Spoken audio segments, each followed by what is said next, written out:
नमस्ते।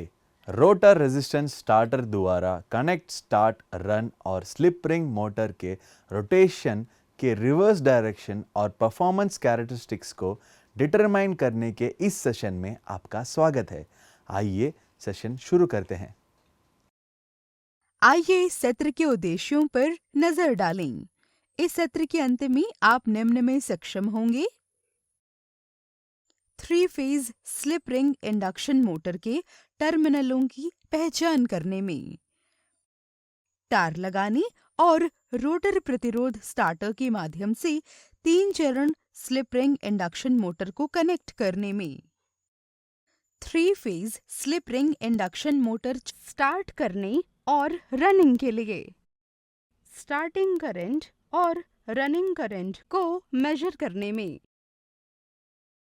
रिवर्स करने में, 3 चरण स्लिप रिंग इंडक्शन मोटर पर लोड लागू करने और स्लिप को मापने में।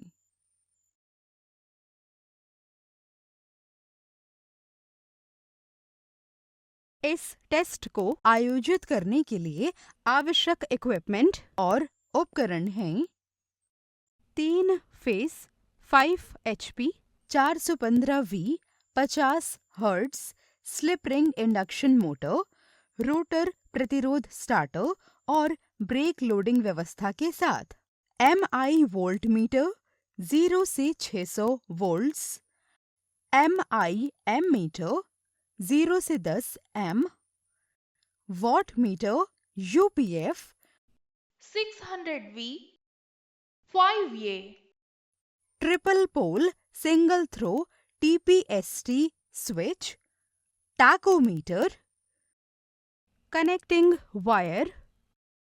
परीक्षण करने से पहले पहला कदम स्लिप रिंग इंडक्शन मोटर के नेम प्लेट डिटेल्स को नोट करना है। स्लिप रिंग इंडक्शन मोटर के टर्मिनलों को रोटर टर्मिनल और स्टेटर टर्मिनल के रूप में पहचाना जा सकता है। एक बार मीटरों का चयन हो जाने के बाद सर्किट को सर्किट डायग्राम के अनुसार दुरुस्त करने की आवश्यकता होती है। 3 चरण AC आपूर्ति से तारों को प्रत्येक चरण से आंतरिक रूप से TPST स्विच के इनपुट पक्ष से जोड़ा जाता है। A और B चरणों के बीच लाइन वोल्टेज को मापने के लिए वोल्ट मीटर जुड़ा हुआ है। B चरण करंट को मेजर करने के लिए एम मीटर को श्रृंखला में जोड़ा जाता है।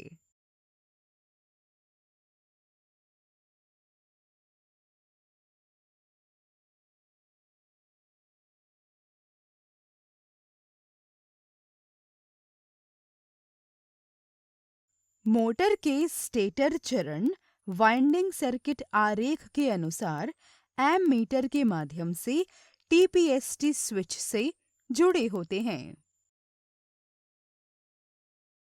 रोटर चरण वाइंडिंग बाहरी प्रतिरोध से जुड़े होते हैं। मशीन का रोटर यांत्रिक रूप से ब्रेक के साथ जुड़ा हुआ है। लोडिंग व्यवस्था, हैंड व्हील को कसकर मोटर से लोड बढ़ाया जाता है। वॉट मीटर 1 और वॉट मीटर 2 के V टर्मिनल जुड़े हुए हैं और इसका कॉमन पॉइंट Y चरण से जुड़ा हुआ है। अब हम प्रयोग के लिए तैयार हैं। रोटर सर्किट में अतिरिक्त रेजिस्टेंस के बिना 3 फेज पावर सप्लाई चालू करें और TPST स्विच बंद करें। रोटर प्रतिरोध को उसके मैक्सिमम पोजीशन पर रखें और निरीक्षण करें। वोल्ट मीटर रीडिंग और एम मीटर रीडिंग का निरीक्षण करें, जो प्रारंभिक धारा को दर्शाता है, जिसकी वैल्यू रेटेड धारा से ऊपर होता है। आरंभिक धारा को नोट करें। मोटर धीरे धीरे गति पकड़ना शुरू कर देती है और अपनी निर्धारित गति तक पहुंच जाती है। आइए अब volt meter tachometer reading note करें।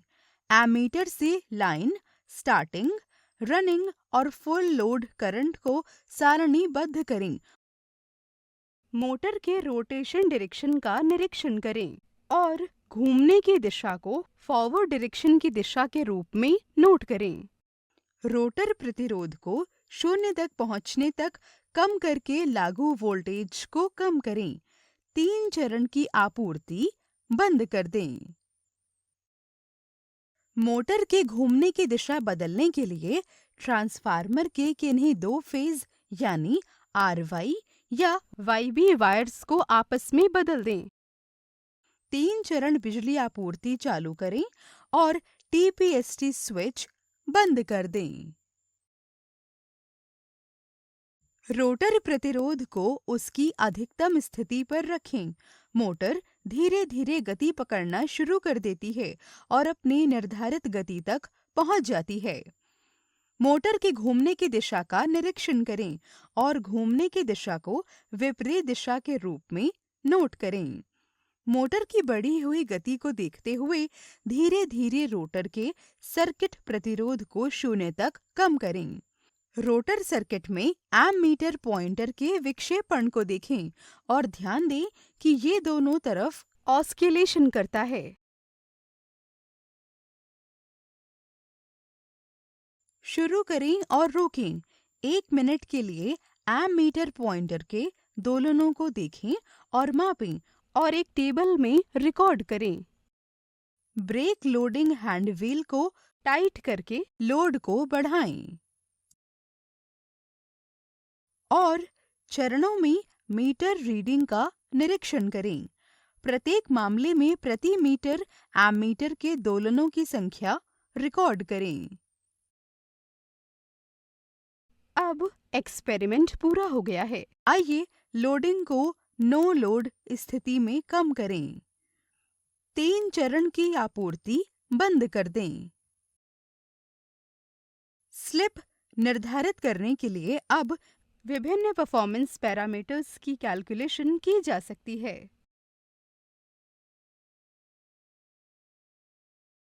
तो संक्षेप में हमने सीखा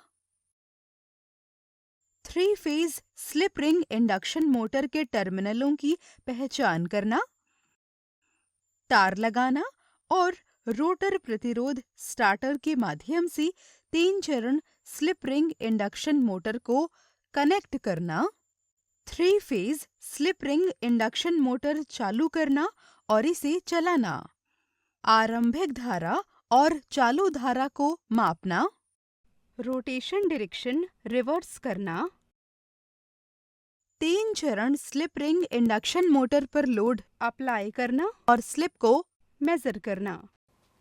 तो यह सब रोटर रेजिस्टेंस स्टार्टर द्वारा कनेक्ट, स्टार्ट, रन और स्लिप रिंग मोटर के रोटेशन के रिवर्स डायरेक्शन और परफॉर्मेंस कैरेक्टरिस्टिक्स को डिटरमाइन करने के बारे में था।